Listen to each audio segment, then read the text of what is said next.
Hello all.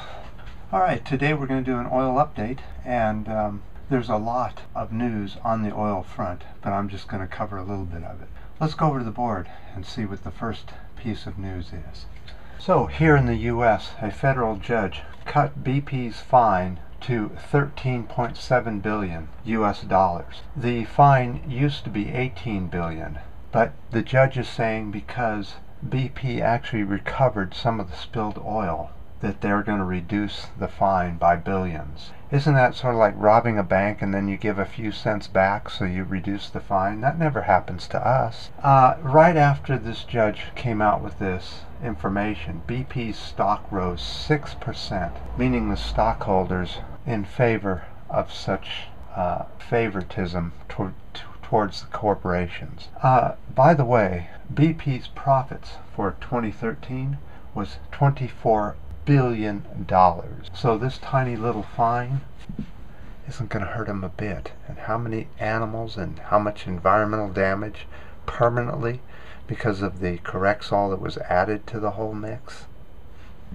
So here in the US, we've had multiple pipeline ruptures lately and train accidents, which is causing oil spills on the land and in our rivers here in the US. The Missouri River was the latest to get an oil spill in it.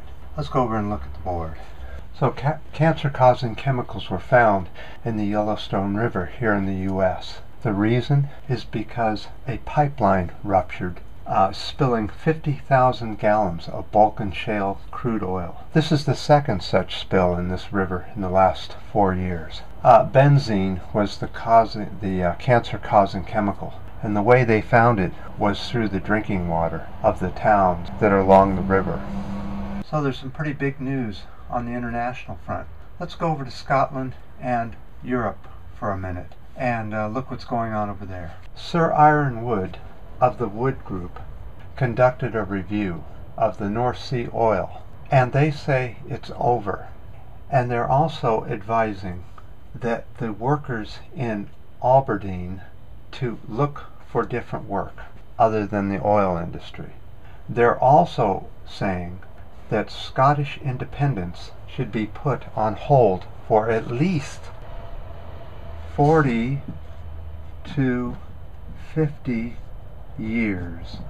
So we're really starting to see some giant oil fields now coming to their end, their natural end. They may frack them for a while or try and get some more oil out of it, but when an oil field is gone, it's gone. You can only suck so much out of nothing. But that is not the only oil field that's having trouble. Yes, Saudi Arabia looks like they peaked and that their biggest oil field is now on decline quite fast. In fact, it's almost empty. I need you guys to go look at the description area in this video down below and watch the video about this. It's a whole video on just the Saudi Arabia disaster that's coming.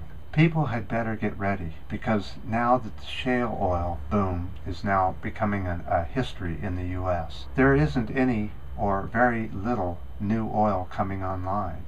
So back in the peak oil days when we were doing peak oil news update, we told you that peak oil it doesn't look too flat, it looks more hilly. And the closer to the edge, the back edge you get to peak oil, the hillier it gets. Let me show you what I mean. So here we are.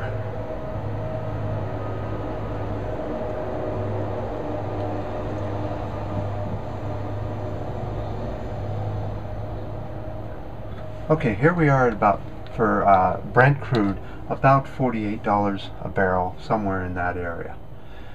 The supply of oil throughout the world has been climbing and climbing and climbing like this. Now, the problem is that the people can't afford to buy anything with this oil anymore because of the worldwide economic crash.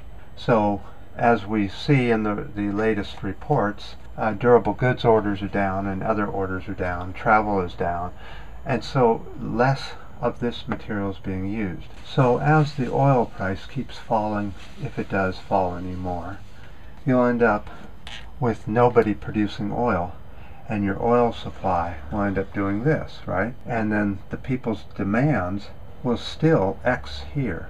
You'll still have this area where there won't be enough oil for demand, and the price then goes back up again, right? Until it gets to a high enough price where you'll start to drill for oil, explore for oil, set up the rigs and the whole thing.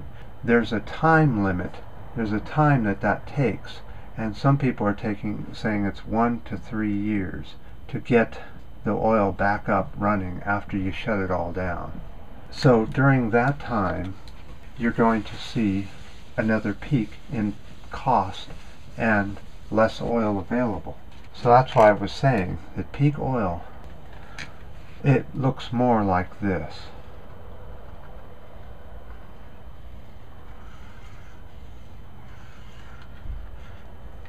So we're probably somewhere in this area here, and so we'll find out, but we're somewhere in this area getting ready to go down the other side of the hill. Okay, let's go over to the board and find out what Brent crude is doing. So it started out about 47 or so, 48.7, and then sort of dribbled along, didn't change, and it went down to 48.2 or 48.3, somewhere in there, went back up to 49, and then ended up at a high of 49.2, went back down to 48.4, and then is holding somewhere in the 48.8 area. That wasn't too exciting. Let's go up and see what barges are doing in San Francisco Bay.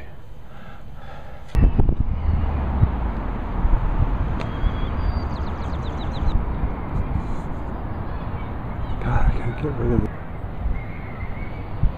So I don't know if that worked or not. We have 4 barges in San Francisco